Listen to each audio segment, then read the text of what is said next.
At a zoo, you do not open a gate unless you know exactly what is on the other side. P2P crypto trading works a lot like that, because here you are not just clicking buy on a normal exchange, you are dealing directly with another person. P2P stands for peer-to-peer. In crypto, that means buyers and sellers trade directly with each other instead of using the normal exchange flow in the usual way. The platform can still help manage the trade, but the deal itself is person to person.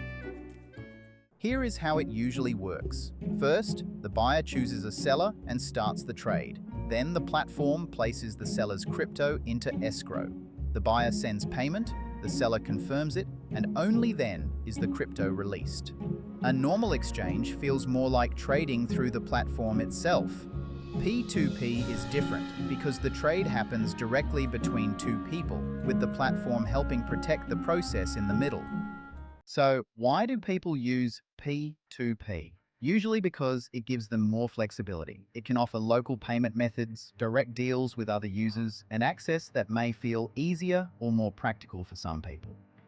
For some people, P2P is simply more practical. It can match local payment methods more easily and make direct crypto trades feel more flexible in everyday use.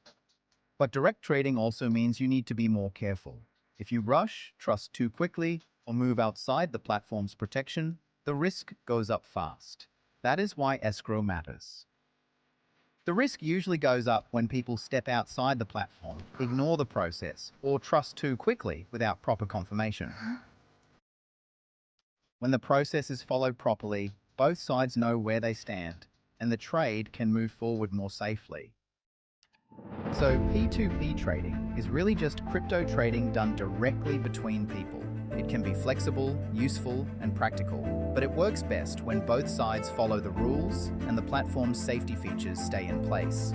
Direct does not mean careless, it means controlled. One conversation can change everything.